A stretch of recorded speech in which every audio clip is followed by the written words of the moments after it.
네, 여러분 반갑습니다.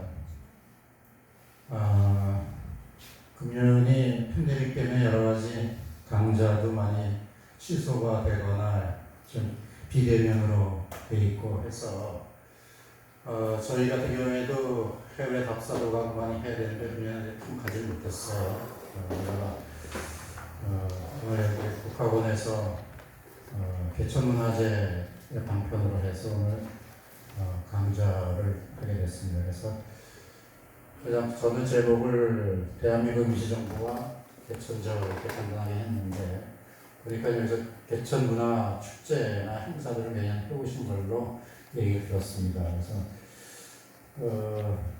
사실 우리가 임시정부 얘기를 하게 되면은 임시정부가 상해에서 세워졌다, 그 다음에 무슨 광복군이라는 군대가 있었다, 또 임시정부의 인물로는 도선 안창호, 백범 김구, 우남 이승만, 뭐 이 정도만 이야기를 하고 있더라고요. 근데 우리는 역사를 볼 때 팩트만 자꾸 집중해서 보는데, 사실은 임시정부 같은 경우에는 어떻게 해서 임시정부가 탄생하게 되었느냐 하는 이런 역사적인 것들을 학교에서 잘 가르치지 않더라고요.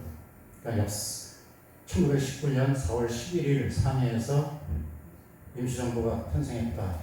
이거 뭐 임시정부에서 어떤 활동할까? 뭐 활동이 그렇게 많지는 않았으니까 그렇게 됐고, 그 다음에 거기에 주요 인물들 얘기 좀 하고 그러고서는 끝이에요. 여러분, 임시정부가 1945년 8월 15일로 끝난 걸로 아시죠? 네. 해방이 되면서 임시정부가 사라진 걸로 알고 있죠? 사실은 그게 아니에요. 해방 후에도 임시정부 국내에 들어와서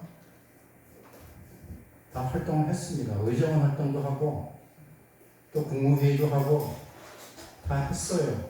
그런데 우리 역사에서는 그 시기를 뭐라고 하고 있죠? 미분정 시기다, 이렇게 역사 얘기를 하고 있어요.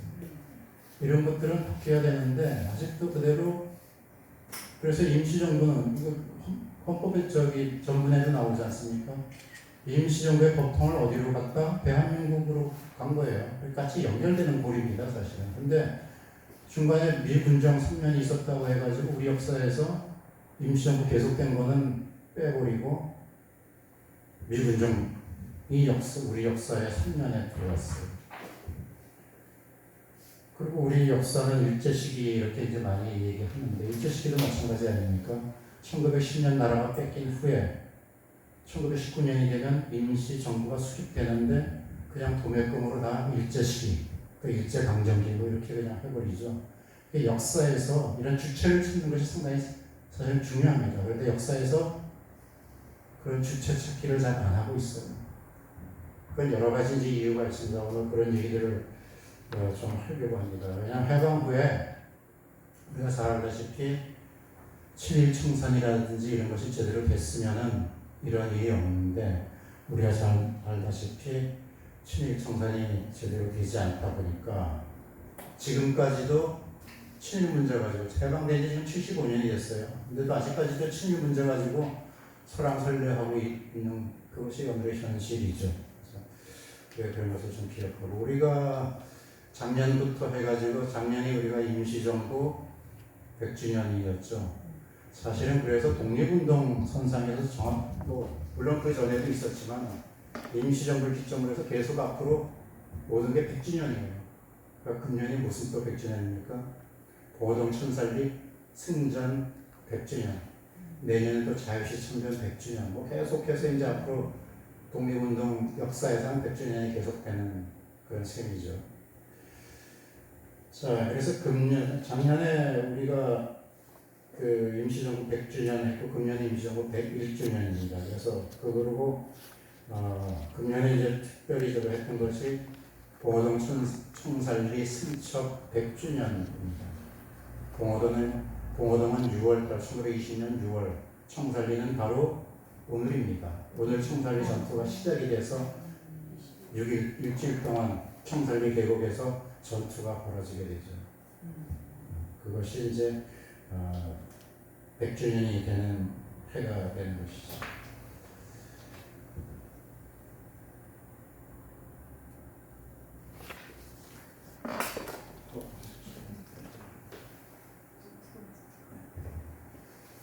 자, 아까 말씀드렸다시피 임시정부를 좀 알기 위해서는 당시 우리 역사적인 배경을 좀 알 필요가 있습니다.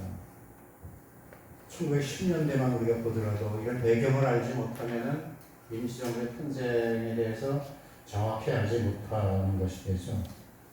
자, 1911년 중국에서는 신의 혁명이라는 게 일어나죠. 중국이라는 나라가 청나라, 여진족의 청나라의 지배를 받다가 한족이 일으킨 신의 혁명을 통해 가지고 순문을 비롯한 이런 사람들이 신의 혁명을 통해서 제국, 그러니까 황제가 다스리는 나라에서 백성이 다스리는 공화국이 되는 것이죠. 그래서 신의 혁명 1911년부터 우리가 10월 10일 이렇게 우리가 쌍십절 이렇게 얘기해서 무창에서 봉기를 일으킨 날입니다, 사실은. 그래서 이것이 이제 신의 혁명이 일어나게 됐고요. 그 다음에 1914년부터 18년까지는 우리가 잘 아는 대로 세계 제1차 대전이 일어납니다. 그래서 여기서 지금 얘기하고 있는 1918년 우리가 눈여겨볼 필요가 있습니다. 세계 제1차 대전이 끝날 시점에 무슨 일이 일어나는지 우리가 중시를 좀 해야 되죠. 자, 그건 조금 이따 말씀드릴게요. 그 다음에 1917년에 러시아에서는 볼셰비키 혁명, 소위 적군파의 혁명이 일어나죠. 이것도 10월 혁명입니다. 10월달에 이렇게 혁명들이 많이 일어납니다. 우리가 잘 아는 러시아의 로마노프 정부가 정부가 없어지면서 레닌을 중심으로 한 볼셰비키 혁명이 일어나죠. 자, 여기에서 그래서 소위 우리서 교과서적으로 보면 100개 러시아, 적개 러시아 이렇게 서로 해서 적개 러시아가 최고 승리를 하게 돼서 소비에트 연방, 소비에트 연합이 생겨납니다. 소비에트 이런 것은 노동자, 농민 이런 위원회를 이제 얘기하는 거죠. 그래서 이런 위원회를 총 합쳐가지고 소비에트 연합 이렇게 이제 얘기를 하는데, 여하튼 이런 사건이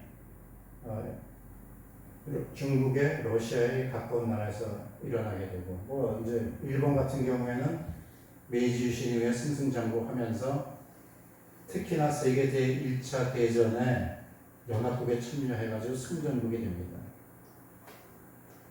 자, 이렇게 1918년에 1차 대전이 끝난 무렵에 뭐가 나타나냐면 미국의 윌슨 대통령이 14개 원칙, 민족 자결주의라고 하는 14개 원칙을 주장을 하게 됩니다. 우리 교과서에서 저거 많이 배웠죠. 그래서 마치 우리나라가 많은 책에서 우리나라가 3.1운동을 일으킨 것은 윌슨의 민족 자결주의에 의해서 각성해서 3.1운동이 일어났다. 다 이렇게 가르치고 지금까지 교과서에 그렇게 표기를 하고 있습니다. 그런데 정확히 얘기하자고 하면은 미국의 윌슨 대통령의 민족 자결주의를 비롯해서 그 이후에 나타나는 파리 강화회의, 우리가 이제 흔히 베르사유에서 공전에서 했다고 해서 베르사유 강화 조약 뭐 이렇게도 얘기하지만 파리 강화회의 이 시기들이 다 이제 민족 자결주의 이 원칙하에서 파리 강화회의가 일어나요. 파리 강화회의에 우리도 사람을 보내죠. 김규식 박사를 보내서 파리 강화회의에 대응을 합니다. 그래서 마치 파리 강화회의 할 때 우리가 독립할 것 같이 막 이렇게 들떠 있었어요. 그런데 저 파리 강화회의 실제 내용은 뭐냐? 패전국의 식민지를 구제하는 것이 아니고, 맞아요. 패전국의 식민지, 나라 연합국하고 패전국이 있었으면 패전국이 어느 나라인가, 독일이라든지 헝가리라든지 오스트리아, 그런데 패전국이 가지고 있었던 식민지를 해방시켜준다 이거예요.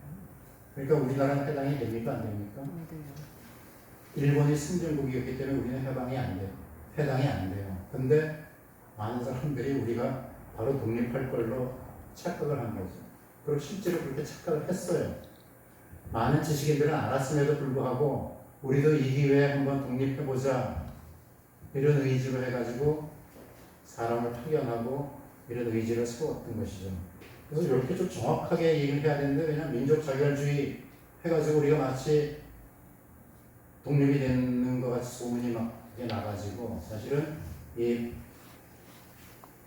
파리 강화 회의라든지 이런 거는 승전국들이 세계 제1차전이 끝난 이후에 패전국이 가지고 있었던 식민지를 어떻게 해방시키고 어떻게 돌보냐 하는 이런 문제예요. 승전국이 가지고 있었던 나라에는 해당이 안 되는 그런 것이죠. 자, 여튼간에 3.1운동이 일어납니다. 3.1운동은 우리가 잘 아는 대로 1919년 3월 1일 일어나죠. 이것도 여러분 아시다시피 우여곡절이 이제 많이 있습니다. 3.1운동도 3.1운동 전에 이제 두 가지 독립선언이 있었죠. 학생들을 중심으로 한 28 독립선언. 그 다음에 대종교인을 중심으로 한 만주 지역의 무장파들이 중심으로 해서 일어나는 대한독립선언. 이건 무오년에 일어났으니까 1918년이 이제 횟수는 무오년입니다. 그래서 무오독립선언 이렇게 이제 얘기하는데, 이렇게 물론 이 무오독립선언은 3월 3일 독립선언보다 빠르다 늦다 이건 학계에서 아직까지 논쟁이 있어요. 어느 것이 빠르냐. 왜냐하면 무오년이라고 했어도 음력으로 하게 되면은 3월 1일 이후다 뭐 이런 논란까지 이제 있는데, 여하튼간에 대체적으로 이런 독립선언이 시작됩니다. 그래서 3.1 독립선언서가 민족대표 33인 이런 어디가 주체가 되죠? 천도교가 주체가 사실은 됩니다. 왜냐하면 그때 당시에는 1910년 나라가 망한 이후에 모든 비밀결사 조직이 거의 존속하기 힘들었죠. 그래서 조직을 할 수 있는 데가 두 군데, 하나는 종교 조직, 또 하나는 학생 조직, 이거밖에 없었죠. 왜냐하면 종교 조직은 기독교가 있었기 때문에, 기독교 뒤에 누가 있습니까? 선교사들이 있기 때문에 일본이 마음대로 종교를 어떻게 하지 못했죠. 그래서 두 개의 종교 세력, 학생 세력이 있었는데, 바로 그 세력을 통해 가지고 3.1운동이 이제 일어나게 되고, 전국적인 공기가 일어난 게 바로 그 조직을 타고서 일어나게 되는 것이죠. 이때만 해도 천도교가 가장 교세가 강했고 또 돈이 제일 많았어요. 이때는 기독교 쪽은 가난했어요. 그래서 사실 이 3.1운동이 일어날 때 기독교 목사를 비롯해 기독교계에서 16명이 참교를 하는데, 나중에 이승훈 선생이 와서 천도교에서 돈을 타가면서 그 중에 5,000원을 그 기독교 목사님들 생활비로 보내요. 왜냐하면 잡혀가지고 감옥에 가 있는 동안에 목사님들이 생활할 비용조차 없으니까 기독교에서 우리한테 5,000원을 달라 하는 거죠. 그래가지고 5,000원 가지고서 가족들을 돌보게 하고, 그래서 3.1 독립운동을 일으킨 거예요. 3.1 독립운동은 우리가 흔히 얘기하는 대중화, 일론화, 비폭력 원칙. 이 비폭력이라는 것이 이제 3.1운동의 특징인데, 사실은 그 전에 있었던 그 무호독립선언, 이거는 바로 만주에서 했기 때문에 특히 이거는 무장투쟁을 염두에 두고서 일으킨 겁니다. 일제와 싸우기 위해서는 우리가 무장투쟁을 해야 된다. 그 전에 많은 우리가 시행착오 내지는 이런 겪었던 게 뭡니까? 애국개몽운동이라는 시기가 있었죠. 애국개몽운동만 해봐야 일제가 꼼짝도 하지 않더라. 일제는 총칼 대놓고 같이 싸워야지 힘들지만 물러칠 수 있다. 그런데 무장을 하려면 또 문제가 있습니다. 왜? 군대를 조직하기 위해서는 군인들이 필요하고 엄청난 재정이 필요해요. 지금도 군대 육사 졸업시키려면 1인당 2억인가 든다고 하는 그런 얘기가 있는 것이 엄청난 재정이 되는 거죠. 우리가 잘 아는 대로 여러분 신흥무관학교 얘기 들어보셨죠? 네. 이회영 집안이 40만 원, 지금 돈으로 600억 돈을 가지고 왔는데 신흥무관학교 꾸리다가 그 돈 다 쓴 거예요. 그만큼 전비 그런 게 많이 드는 거예요. 무장투쟁. 무장투쟁을 못하니까 대신 한 것이 뭡니까? 의열투쟁이에요. 의열투쟁은 뭡니까? 총이나 폭탄 하나만 있으면 되는 거예요. 대신에 사람이 희생되는 거죠. 그래가지고 무장투쟁을 못하게 되니까 일시적으로 우선 할 게 뭐냐? 의열투쟁, 그래서 김원봉을 비롯한 의열단들이 폭탄 하나, 총 하나, 물론 이것도 해외에서 반입을 해야 되겠죠. 근데 여기에 문제가 생깁니다. 국내에서는 폭탄을 만들지 못하니까 해외에서 만들어가지고 국내에 가지고 들어와서 이것을 일정한 시기에 가지고 폭탄을 던져야 되잖아요. 폭탄이라는 것은, 화약이라는 것은 뭡니까? 뭐에 약합니까? 습기에 약해요. 그래서 갖다 보관해 놨다가 막상 던지려고 던지면은 불발. 그래서 의열단의 폭탄이 거의 90% 가까이가 다 불발이었어요. 그래서 190 사람만 잡히고, 그냥 의열단 폭탄 저거는 자기가 자결하지 않으면 잡혀서 사형당하는 거죠. 그럼에도 불구하고 의열투쟁에 나섰던 이런 모습들을 우리가 좀 기억을 좀 해야 될 겁니다.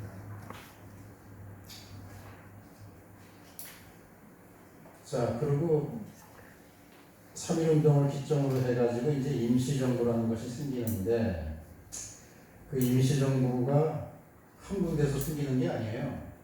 이게 뭐냐면 3.1운동이 일어나면서 이미 이제는 우리도 이 정부를 세워가지고 일제대항해야 되겠다, 이것이 곳곳에서 일어나죠. 우리는 이미 이전에 어떻게 됩니까? 우리가 처음에 시작할 때는 어떻습니까? 조선이라는 나라는 조용한 아침의 나라, 쇠국의 나라, 이런 나라였다가 1910년 나라가 망하면서 민족 지도자급인 사람들이 전부 다 해외로 나라 찾겠다고 망명을 해버렸어요.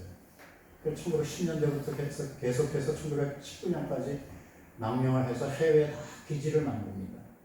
만주에도 한국 사람들이 이미 사실 1860년대부터 이제 갑니다. 상당히 일찍부터 이제 가고, 북강도, 곳곳에 또 하와이는 사탕수수 하는 노동이민자로 갔다가 하와이에 있다가 하와이에서 좀 좋아하니까 미국 본토로 갔다가 미국 본토에서 또 하니까 멕시코로 갔다가 멕시코에서 또 좋아하니까 쿠바까지 막 이렇게 가게 되죠. 이렇게 조용한 아침의 나라가 하루아침에 나라가 망하면서 우리가 세계화가 그때 이미 된 거예요. 전 세계로 나라 찾겠다고 러시아도 가고 나가게 되죠.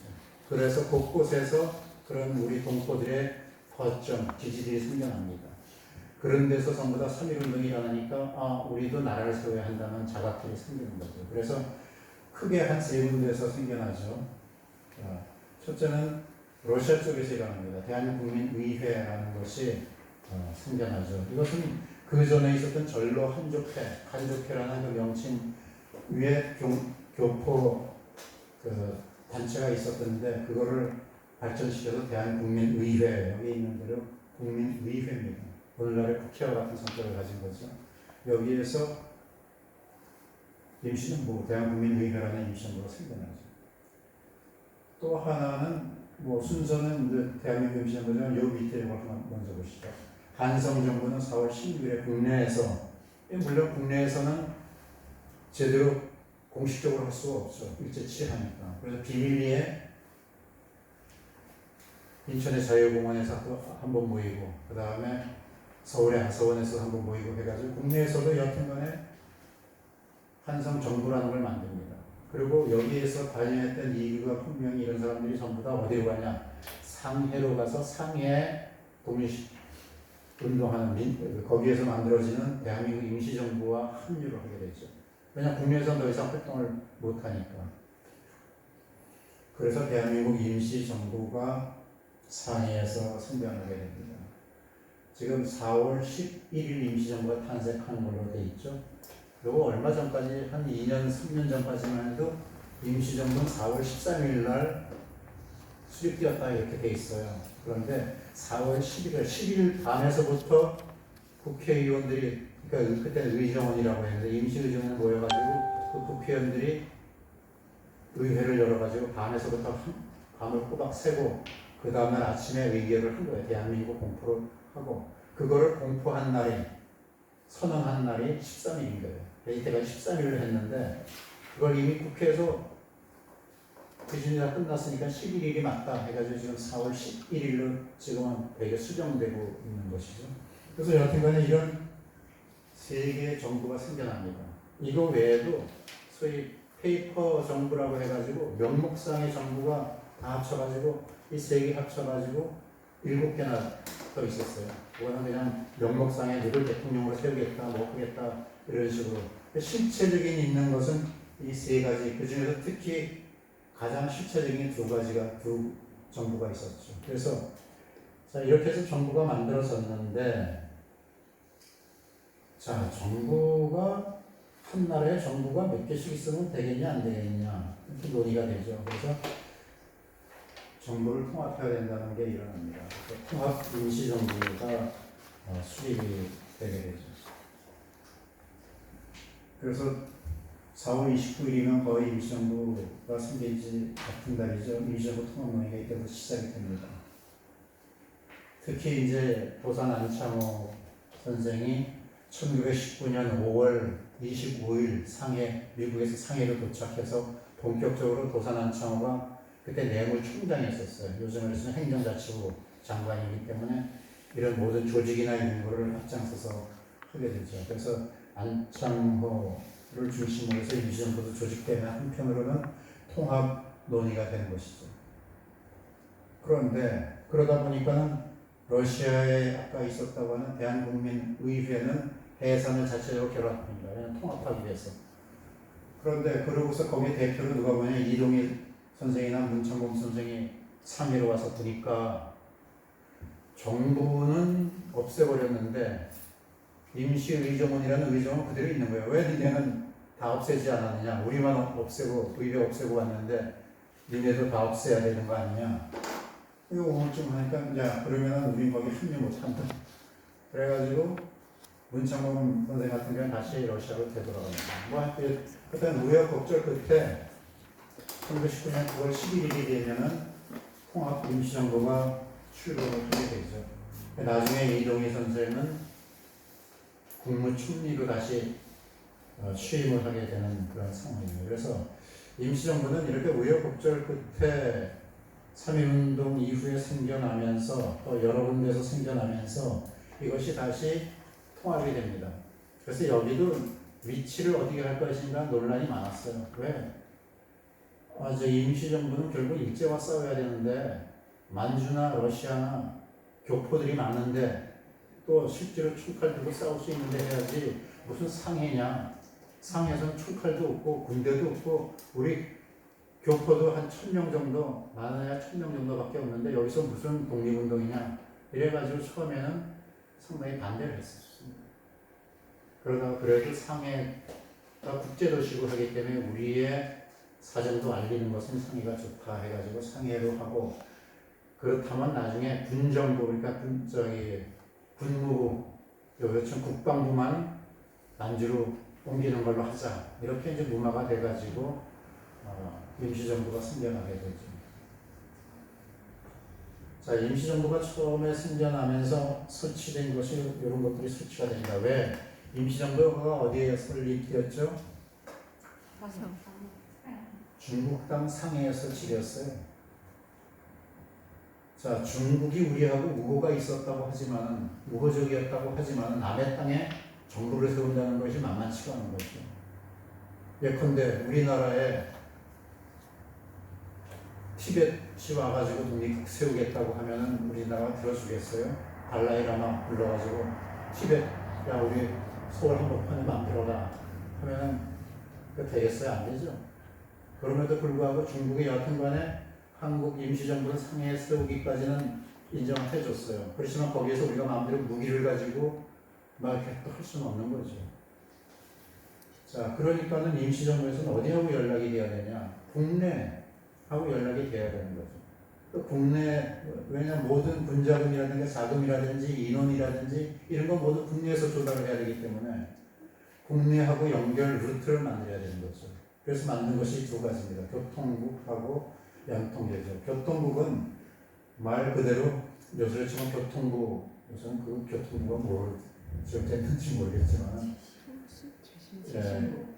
교통국을 통해 가지고 여기서 통신 연락, 그 다음에 그 적의 주구가 어떻게 되는지. 왜냐하면 임시정부가 처음 설립된 다음에 많은 적의 첩자 밀정들이 상해로 몰려들었어요. 처음에 설립되니까 나 와가지고 나 국내에서 왔수다 이렇게 들어오면 누군지 모르잖아요. 그거 색출해내는 사람이 누군지 아세요? 백범 김구 선생이 경북국장으로서 그래서 그런 밀정 색출했어요. 그래서 기록에는 안 나타나있지만 백범 선생이 아마 수많은 밀정들을 처단한 걸로 알고 있습니다. 그래서 그때는 상에서 처단하면은 그 옆에 있는 한포강에다 던져버리면은 지도사가 모르게 그냥 사라지는 것이죠.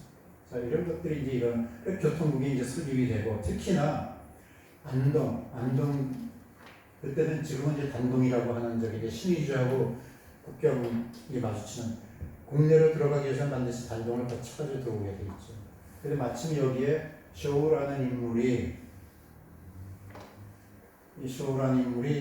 영국 국적을 가졌는데 원래는 아일랜드 출신이에요. 아일랜드도 역사적으로 보면 독립을 하기 위해서 영국과 끊임없이 투쟁을 했던 그 속사정을 아니까 아일랜드인의 입장에서 한국의 독립을 도와준 거예요. 그래서 이륙양을 통해서 이륙양에서 상해에서 단동까지 오는 기선이라든지 이런 것 편의를 독립운동과 함께 제공해주고, 또 물품이라든가 이런 것도 이륙양에 배로 운반해주고 이런 역할을 했던 것이죠. 그 다음에 또 하나 설립된 게 연통제입니다. 연통제는 말 그대로 요소를 치면 내무부, 행정부 조직이에요.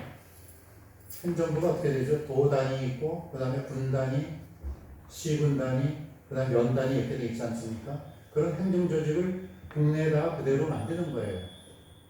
그래가지고 임시 정부에서 이것을 통화를 하죠. 그래서 정부의 법령, 공문 이런 것이 국내 국민들한테 들어갈 수 있도록 하죠. 그래서 그 도단위를 해서는 이런 독판부라는 명칭을 씁니다. 그리고 부나 군에서는 총감부, 그 다음에 면에서는 사감부 해서 우리가 보면 독판부, 그래서 이제 평북 독판부, 뭐 한북 독판부, 이런 식으로 독판부가 생겨요. 그런데 이제 문제는 어떻게 되냐. 이런 기관들이 설치는 되는데 1년도 채 되지 않아서 일본 첩보망에 다 걸려가지고 다 이게 와해가 됩니다. 그러니까 더 이상 국내하고 연결되는 임시정부의 그런 정부 차원의 고리는 없어지고, 그 다음부터는 개인 차원의 아니면 조직 단체 차원의 이런 이제 조직 연계망들이 이제 생겨나는 것이죠. 자, 그래서 인정활동 중에 또 하나 우리가 기억할 것이 이제 여기에 나와 있는 대로 임시정부 활동, 이건 주로 이제 외교 활동입니다. 외교 활동은 첫째 파리위원부라는 게 설립됩니다. 아까 얘기한 대로 파리 강화회의에 대표로 김규식을 보냅니다. 이것은 그 당시에 신한 청년당이라는 데서 그 파리 강화회의에 김규식을 보냅니다. 왜냐하면 이때는 처음에 보낼 때는 임시정부가 설립되지 않았을 때 보냅니다. 보내는데 이런 조직의 강화회의에 가려면은 최소한 어떤 단체 이름으로, 국가 이름이나 단체 이름으로 가야 되겠냐, 아무 단체가 없으니까 급조해서 만든 것이 신한 청년당이에요. 그 당의 이름으로 김규식을 파견합니다. 파견한 후에 정부가 설립되니까 그대로 김규식을 외무총장 겸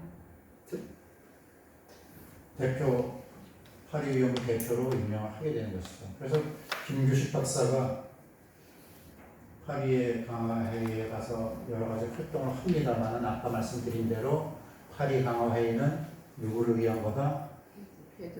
승전국 강대국을 위한 것이다. 그래서 우리는 그렇게 큰 힘을 발휘하지 못했죠. 그리고 이때 대체로 보면은 이 스위스 제네바 이쪽에 많은 국제 단체들이 생겨납니다. 나중에 이승만 박사도 이 제네바에 가서 활동을 하고 저거 하다가 대만회에서 애인을 만나죠. 그래서 프란체스카에서를 거기 가서 이제 만나게 되는 그런 것인데, 이게 스위스 제네바라는 데는 국제 조직이 많이 있어. 지금도 이제 여러 조직이 아직도 있는데, 그래서 여기는 제2인터내셔널, 그러니까 사회당을 통해 가지고 조수왕 선생이라든지 이런 사람들이 파견해서, 왜냐하면 이쪽은 이제 그 유럽의 자본주의 계통 사람들이 많이 모인 것이고, 여기는 그 러시아 쪽을 중심으로 한 유럽의 사회주의 계열 사람들이 모여가지고 이런 대회들을 하게 되는 것이죠. 그래서 우리는 양쪽에서 우리의 독립을 촉구하게 되는 것입니다. 그 다음에 또 하나 이제 미국에서의 이제 활동이 있죠. 미주에서 활동은 그 제목을 구미위원부 이렇게 이제 얘기합니다. 미주에서 활동하는 것은 구미위원부. 나중에는 아까 파리 강화회의 같은 김규식 박사도 이쪽으로 미국에 거쳐가지고 들어오고 또 여기는 서재필 박사가 있었고 이승만 박사가 있었기 때문에 여기에서 구미위원부를 설치를 하게 되죠. 1919년에 이승만 박사가 미국 워싱턴에서 구미위원부를 설치합니다. 여기는 구미위원부는 어떤 역할을 하냐? 미국에 있는 우리 재미 교포들한테 애국금을 받아가지고 이것을 내부에서도 쓰고 그 다음에 상해 임시정부에 보내는 역할을 한 것이죠. 그런데 여기에 문제가 되는 인물이 바로 또 이승만 박사죠. 이승만 박사는 여기서 다 얘기는 못하지만 조금 이따 다시 한번 얘기는 할 테지만 이승만 박사가 처음부터 좀 문제가 좀 있었어요. 왜냐하면 처음에 임시정부 설립할 때는 임시정부는 국무총리제였었어요. 그래서 이승만을 국무총리로 임명을 합니다. 근데 미국에 있던 이승만은 그래서 미국에 있었던 이승만은 자기 대통령 프레지던트라고 하면서 명함을 갖고 다니면서 대통령 행세를 하고 다녔어요. 그래서 도산 안창호가 그때 내무총장이었으니까 정보를 보내가지고 우리 대한민국 임시정부에서는 당신을 국무총리로 뽑았지 대통령을 뽑은 거 아니다. 그러니까 국무총리 이름 앞으로 쓰지 마라. 했더니 다시 정보가 와가지고 미국에서는 대통령이라 통하지 국무총리는 통하지 않는다. 그리고 나는 이미 대통령으로 다 얘기하고 선전을 했기 때문에 대통령을 그만둘 수 없다. 그래가지고 대통령 쓰겠다고 고집하는데 어떻게 해요? 그래서 헌법을 바꿉니다. 그게 우리나라 제1차 헌법 개정이 되는데 헌법을 바꿔서 내각 책임제를 대통령 책임제로 바꾸죠. 그래서 이승만을 대통령으로 만들어 줍니다. 그럼 그 이승만 박사 얘기는 나중에 또 조금 들어드릴게요. 자, 자본주의 세계에서 이제 이렇게 할 때 또 다른 한쪽, 러시아 쪽에서도 가만히 있을 수가 없죠. 그래서 모스크바에서 회의를 개최합니다. 그래서 요거 이제 극동인민대표대회라고 해가지고 레닌을 중심으로 해가지고 모스크바에서 피약당 민족 이렇게 해가지고 한국에 대해서 한 50여 개 나라를 초청해가지고 여기에서도 인민대표 대회를 하죠. 실제로는 우리가 아까 얘기한 파리 그 강화조약이라든지 이럴 때는 우리가 큰 도움을 못 받고 나중에 이제 워싱턴 회의라는 것도 있는데 거기서도 큰 도움을 못 받았는데 실제로는 오히려 거꾸로 도움을 받은 것은 러시아 쪽에 도움을 우리가 받았어요. 우리가 잘 아는데 러시아의 레닌이 우리한테 독립운동 자금을 지원을 합니다. 그 100만 루블을 레닌이 주겠다. 그래서 실제로 60만 불을 1차로 가지고 오는데 그 중에서 이제 다 띄고 40만 불이 이제 들어옵니다. 물론 그 40만 불도 다 도착하는 것이 아니고 중간에 배달 사고도 좀 나고 이렇게 해가지고 그 돈이 들어와가지고 1923년에 그 상해에서 국민 대표 회의라는 것이 소집이 돼요. 왜냐하면 임시정부가 처음에 이렇게 잘 나가고 하다가 아까 얘기한 구미위원부에 이승만 박사하고 트러블이 생기면서 미주에서 돈이 들어오지 않고 국내에서도 돈들이 차단되고 하다 보니까 임시정부가 돈이 상당히 쪼들리게 되죠. 그러니까 일을 제대로 못하죠. 일을 제대로 못하니까 야 임시정부 있을 필요 있냐? 임시정부 개조해라. 아니다 임시정부 없애고 새로 창조해라. 이런 논란이 일어나죠. 그럼 한번 모여서 얘기해보자. 그래서 각지에 있는 대표들을 모아가지고 상해에 모아가지고 회의를 하게 되는 게 국민대표회의라는 거예요. 그래서 회의를 열려면 돈이 있어야죠. 그 자금이 마침 레닌 자금 들어온 거 가지고 국민대표회의를 합니다. 물론 그 대표회의는 결렬이 되죠. 사회주의 계열하고 민족주의 계열이 서로 틀려가지고 이제 마음이 맞지 않아서 틀립니다. 여하튼 간에 이런 도움을 실제로 받게 되는 것이죠. 레닌의 자금이. 자, 여기에서 오늘 마침 이제 개천절이고 개천 축제라고 해가지고 우리가 개천 의미를 조금 생각을 좀 해보고 넘어갑시다. 임시정부에서도 그래서 이 개천절 행사를 하게 되는데 어떤 경로로 개천절을 하느냐. 개천절하고 단군의 이야기는 어디에 우리 나오죠? 우리 역사에?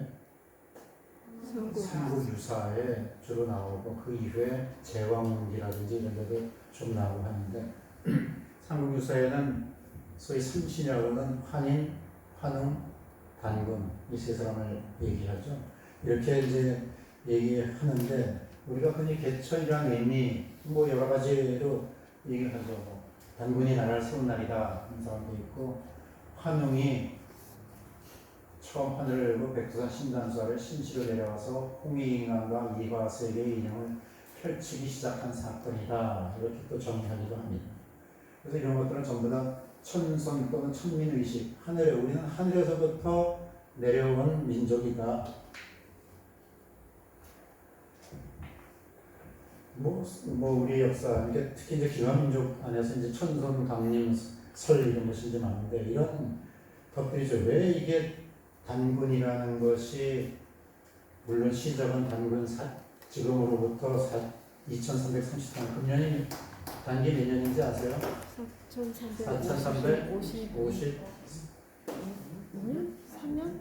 4353년 2220년으로 우리가 옛날 조사서에서 많이 뺐죠. 그래서 왜 이런 얘기들이 조선 말에 내가 나라가 일제가 빼앗겼을 때 했냐. 우리 조선이라는 나라 한번 되돌아봅시다. 조선의 나라는 뭐예요? 성리학의 나라예요. 성리학이니까 그때 고려 때까지만 해도 팔관회다, 연등의 팔관회 이런 것이 우리 불교적인 행사가 아닌데 특히나 팔관회 같은 경우는 우리 전통적인 그런 제전이었던 거죠. 고려 때까지는 게 제대로 내려왔는데 성리학자들이 고려말 조선 시기에 성리학자들이 누구를 숭상하게 됩니까? 단군 대신에 기자를 숭상하게 되죠. 그러면서 조선의 기자의 나라가 되어버렸는데 그러면서 이런 재래 행사들을 다 멈춰버렸어요. 그러다가 이것이 다시 나라가 망한 이후에 나철을 비롯한 이분들이 다시 이것을 중창이라고 그러죠. 그래서 이분들은 다시 새롭게 개천했다고 그러지 않고 그래서 중광했다고 그러죠. 중광. 다시 없던 걸 새로 만든 것이 아니고 옛날부터 내려오던 걸 다시 되살렸다. 그래서 중광 이렇게 이제 얘기를 하게 됩니다. 그래서 이런 연원을 우리가 가지고 있고요. 그 다음에 재래의식 중에서 우리가 기억해야 될 것이 바로 이거는 보통 얘기를 안 하는데 개천절은 우리가 잘 아는데 어천절은 잘 얘기를 안 하죠. 어천절이 뭡니까? 단군이 어떻게 된 말이죠? 탄신. 단군이 하늘로 이 세상에서 모든 일을 끝내고 하늘로 다시 올라갔다. 승천일. 이것을 이제 어천절 이렇게 얘기하죠. 그래서 지금 어천절은 거의 우리 내리에서 거의 없죠. 개천절은 그나마 기억해도 어천절, 개천절은 임시정부에서 계속해서 이런 행사를 했습니다. 그래서 이것은 다 옛날 저거대로 음력으로 했죠. 음력 3월 15일, 음력 10월 3일. 그래서 대한민국 임시정부에서는 매년 10월 3일을 개천절로 공식 채택을 하고 그 다음에 임시정부 요인들을 보면은 또 대종교인들이 상당히 많아요. 대종교가 언제 생겨납니까? 1909년에 나철에 의해서 아까 얘기한 중광이 됐다고 하죠. 그래서 대종교가 생겨나는데 처음에 단공교라고 했다가 대종교가 생겨나는데 이 이후부터 계속해서 이런 어천절과 개천절을 대종교를 중심으로 숨겨져 오다가 재래가 되어 왔다가 임시정부에서 본격적으로 이 재래의식을 그대로 흡습해가지고 하게 됩니다. 실제로 이런 것을 한번 들여다보죠. 임시정부에 보면은 임시정부가 수립되기 전부터 상해에서 신교식, 신채호, 배관, 박은식 이런 대종대들이 중심이 돼서 동제사라는 조직을 조직하고 개천절과 어천절의 경축식을 거행했다. 이게 대체적으로 동제사가 언제 생깁니까? 동제사가 1912년에 상해에서 조직됐는데 이때부터 대종교인들을 중심으로 해서 경축식을 거행되다가 이것이 동시는 1919년 11월 28일, 이거는 이제 기사가요. 11월 달에, 10월 달, 그러니까 그 음력으로 10월 달인 거죠. 그냥 양력으로 한 11월 달